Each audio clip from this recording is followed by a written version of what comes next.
teman-teman semua, perkenalkan nama saya Marshinda Ferdinandus. Di sini saya akan menjelaskan tentang sistem integumen. Perlu teman-teman ketahui bahwa sistem integumen ini merupakan organ yang paling luas. Sistem ini terdiri atas kulit dan aksesorisnya, termasuk kuku, rambut, kelenjar, dan reseptor saraf khusus. Dimana untuk stimuli perubahan internal atau lingkungan eksternal. Sesuai dengan fungsinya, organ-organ pada sistem integumen berfungsi untuk menutup organ atau jaringan dalam manusia dari kontak luar. Sistem integumen mampu memperbaiki sendiri atau self-repairing dan mekanisme pertahanan tubuh pertama, karena sistem integumen ini berada antara lingkungan luar tubuh dengan dalam tubuh. Sistem integumen pada manusia terdiri atas kulit, kuku, dan rambut. Yang pertama kita lihat kulit. Lapisan kulit pada manusia terdiri atas 3. Yang pertama epidermis, dermis, dan subkutan atau hipodermis.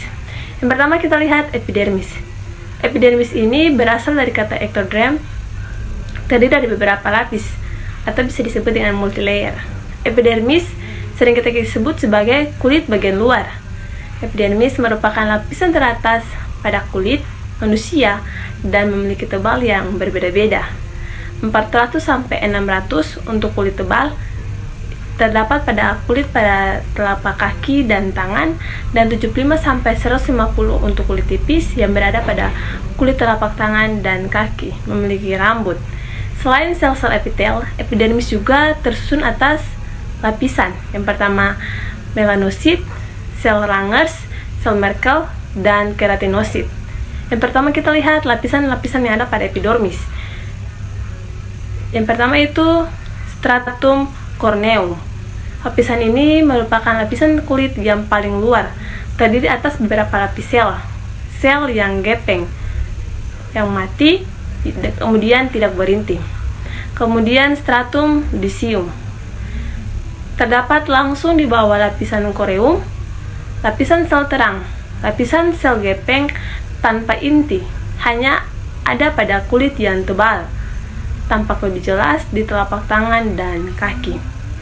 Yang berikut stratum granulosum atau lapisan keratolian. Terdiri dari 2-3 sel gepeng. Lapisan ini seperti lapisan bulir pada padi. Kemudian terdapat inti di antaranya. Lapisan ini tampak jelas di telapak tangan dan kaki. Kemudian stratum spinosum. Lapisan ini mengandung keratin. Keratin itu sendiri merupakan protein yang tidak larut dan dimana menjaga kelembaban kulit. Yang berikut stratum basale, merupakan lapisan epidermis yang paling dalam, berkontak dengan dermis. Terdiri atas sel-sel berbentuk kubus yang mengandung pigmen. Yang kemudian kita lihat yang kedua, yaitu lapisan kulit pada dermis. Dermis ini terdapat 3 jenis jaringan: kolagen dan serat, elastis otot dan saraf. Dermis terdiri atas 2 lapisan dengan batas yang tidak nyata, yaitu stratum papillare, bagian yang menonjol ke epidermis, berisi ujung serabut saraf dan pembuluh darah. Yang kemudian itu ada stratum retikular, banyak mengandung jaringan ikat, folikel rambut, pembuluh darah, saraf, dan kolagen. Yang ketiga itu subkutan atau hipodermis. Pada bagian subdermis ini terdiri atas jaringan ikat yang longgar berisi sel-sel lemak di dalamnya. Lapisan sel-sel lemak disebut panicule adiposa yang berfungsi sebagai cadangan makanan. Dalam lapisan ini terdapat ujung-ujung saraf tepi, pembuluh darah, dan getah bening. Kemudian pada lapisan ini terutama mengandung jaringan lemak, pembuluh darah, dan limfe, saraf-saraf yang berjalan sejajar dengan permukaan kulit. Cabang-cabang dari pembuluh-pembuluh, dan saraf-saraf menuju lapisan kulit jangat. Kemudian, tebal tipis pada jaringan lemak tidak sama, tergantung pada lokasi sasinya. Di abdomen dapat mencapai ketebalan 3 cm. Kelopak mata dan penis sangat sedikit, dan fungsinya sebagai isolator panas bagi tubuh. Kemudian, jaringan ikat bawah kulit, yang dimana berfungsi sebagai bantalan atau penyangga benturan bagi organ-organ tubuh bagian dalam, membentuk kontur tubuh dan sebagai cadangan makanan. Kemudian kita lihat struktur aksesoris kulit yang tadi sudah saya jelaskan bahwa terdiri atas 2, yaitu kelenjar keringat dan kelenjar sebaceus. Yang pertama, kita lihat tentang kelenjar keringat.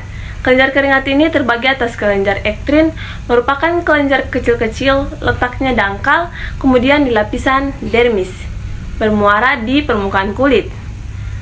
Sekresi kelenjar ektrin ini sendiri dipengaruhi oleh stres, emosional, faktor panas, dan saraf simpatis. Fungsinya itu untuk pengeluaran keringat, pengatur suhu tubuh. Kelenjar apokrin. Kelenjar apokrin ini merupakan kelenjar yang terletak di dalam sekresi lebih kental.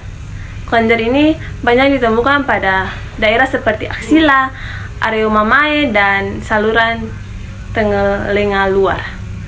Kemudian kita lihat kelenjar sebasea atau kelenjar minyak. Kelenjar ini terdapat di seluruh permukaan kulit, kecuali pada daerah telapak tangan dan kaki. Terletak di samping akar rambut, bermuara pada folikel rambut. Fungsi daripada kelenjar ini merupakan lapisan lemak bakteriositatik, menahan evaporasi. Pada masa remaja, kelenjar sebasea dia lebih produktif. Kemudian kelenjar penunjang. Yang pertama itu ada kuku. Kuku merupakan lempeng membentuk pelindung pembungkus permukaan dorsal falang, terakhir jaringan dan jari kaki. Berdasarkan struktur dan hubungan dengan dermis dan epidermis, pertumbuhan kuku terjadi sepanjang garis datar lengkung dan sedikit miring terhadap permukaan bagian proksimalnya. Kita lihat fungsi kuku utama, yaitu untuk melindungi ujung jari yang lembut dan penuh urat saraf, serta mempertinggi daya sentuh. Ini merupakan anatomi dari kuku.